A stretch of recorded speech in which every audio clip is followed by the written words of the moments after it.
So I will begin with my presentation. My name is Česnik. I come from University of Ljubljana and I work within a research group named LADIS, and I will talk today about the vibration critique of additively manufactured PLA components. First, let me allow some words of introduction. So obviously, additive manufacturing is a great focus in the scientific community. We're mostly discussing metal parts within this talk. However, we would like to point out that there is also a large community discussing or interested in 3D printing of polymeric materials due to the accessibility of printers.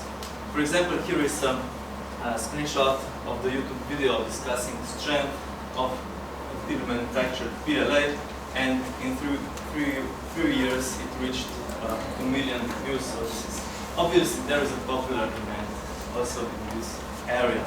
And concludingly, this also results in increasing interest of scientific community into the critique and other mechanical properties of polymeric additively manufactured parts.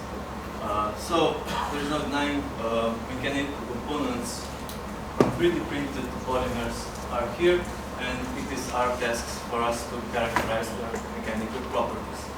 However, there is a large amount of parameters that are influencing the mechanical characteristics of these parts.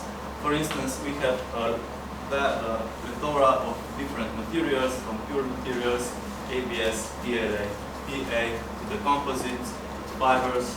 There's a vast amount. We have a wide range of processing parameters that can influence the fatigue life and other mechanical characteristics. And also we have a large amount of environmental conditions, particularly when we are discussing polymeric materials and their mechanical characteristics. So obviously, we have to increase the volume of the testing. However, when we are discussing fatigue testing, we have a limit because of self-heating. The fatigue testing should be performed at low frequencies, around 2 to 4 Hz, to prevent self-heating. Consequently, this leads to 140 hours to reach fatigue limit. And when we are obtaining fatigue material properties to estimate the fatigue life under vibration load, we always do an extrapolation from low frequency to 4 Hz up to, I don't know, 200 Hz, 300 Hz, 700 Hz for vibration testing. So the goal, the objective is, let's say, I hope obvious. How can we speed up the fatigue tests to obtain a larger amount of test data and to also get the test data which can be, let's say, for surely applicable to the vibration testing of polymeric AM components. So here I will present our proposal, our approach to the new testing method. It is based on broadband excitation in the sample's natural frequency, and in the next few slides I will talk first about the new methodology we developed, and then later I will show some results and relate them to the existing data. So our main difference from the classical test is the specimen geometry. Here we proposed a new specimen geometry.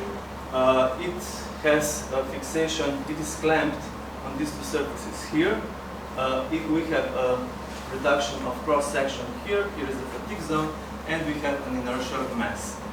This specimen is excited in vertical direction, and also has 3 very interesting properties, which we will make a good use of. So the first property is that this specimen is frequency tunable. By changing the length of the specimen here, we can change the natural frequency of the specimen from 200 up to 700 to 800 Hz. The next good characteristic is that we have a uniaxial stress in the fatigue zone. This is directly comparable to classical fatigue tests. And on the figure here, we also see the first mode shape correlating to the first natural frequency of the specimen. And the third, let's say, property we can put into good use is that this sample is printable in all three directions, so we can investigate all possible orientations of filaments and layers and how they influence the fatigue type of the such component.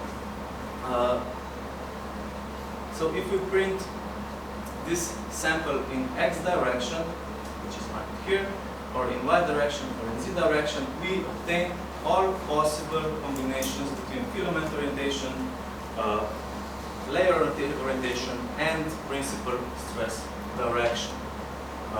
But the specimen geometry is only one part of the problem or the solution.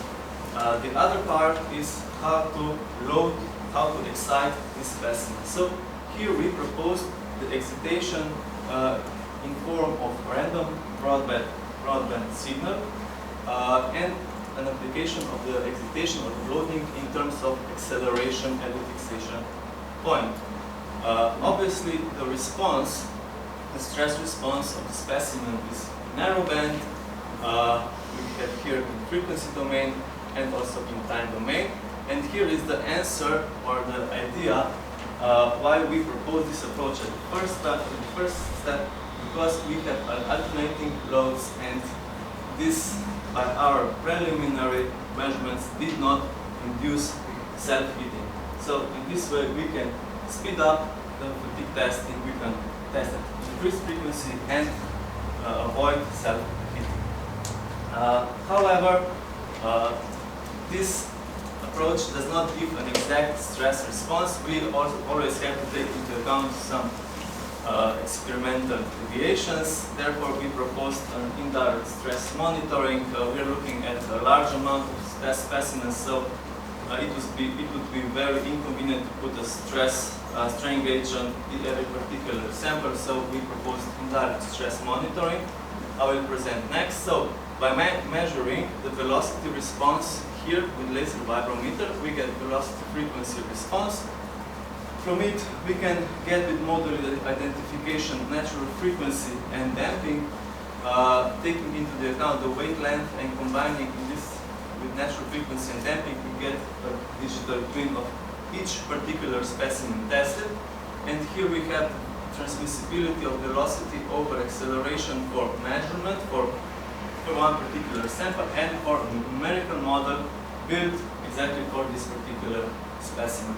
This looks quite cumbersome to take a large amount of specimens and to put and to make a validation in each and every one of them. But if we take into the account, or if we use mode participation factor, we can make this reconstruction on the fly in a matter of tens of seconds. Thank you. And also by reconstruction here, we can get a good correlation with numerical model. And then when we get this power spectrum density of stress, we can get the energy estimation with frequency-based methods. So this is our experimental setup. Here we see, for example, 8 specimens. Here we have electrodynamic shaker to apply our load with. And here we have single point laser vibrometer with scanning head. And this experimental setup gives all the possibilities of everything we would wanted to achieve. So fast assessment of fatigue parameters, no loading frequency circulation, and there's also a PERT. We get the information on the changes of natural frequency and damping pressure throughout the damage accumulation. So this is our experimental setup. Let's see what kind of results did we get. So we proposed 4 different sets of specimens, 2 different colors, blue and gray. All samples are made from PLA. They are printed in 3 different directions, X, Y, and Z. And we changed the wavelength for 8 different values. In all, we tested 106 specimens. Firstly, let's see what are the initial conditions, or let's say input parameters for a particular specimen set. Here we see that we have great difference between the colorant, the blue and gray color for particular specimen with its same geometry,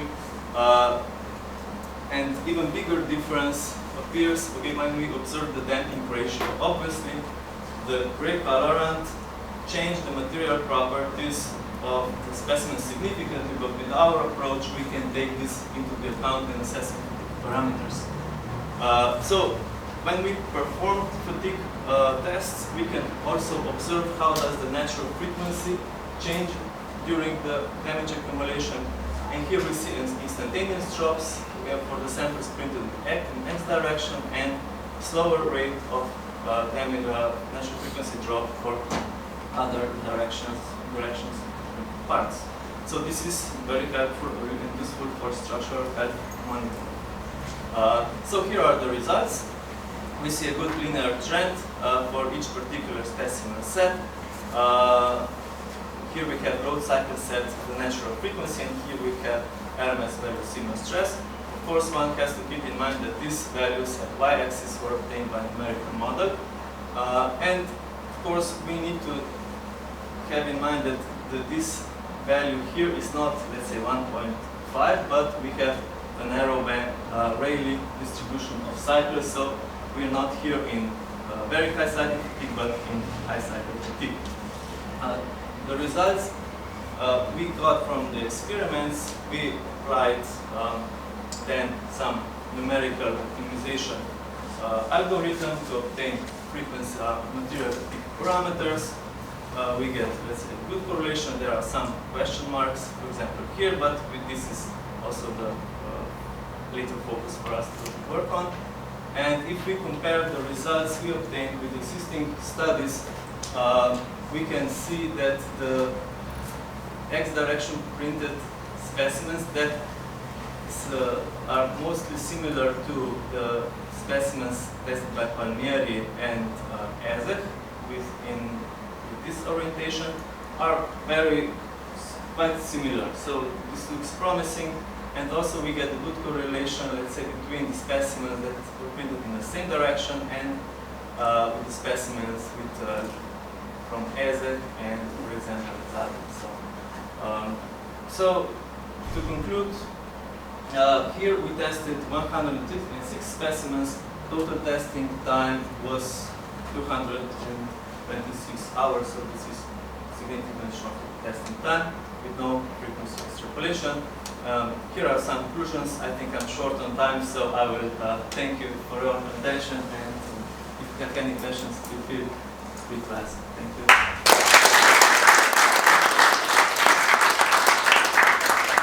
I think we can skip this time the questions because we are short in time and the lunch is approaching. So I will invite the last speaker of this section,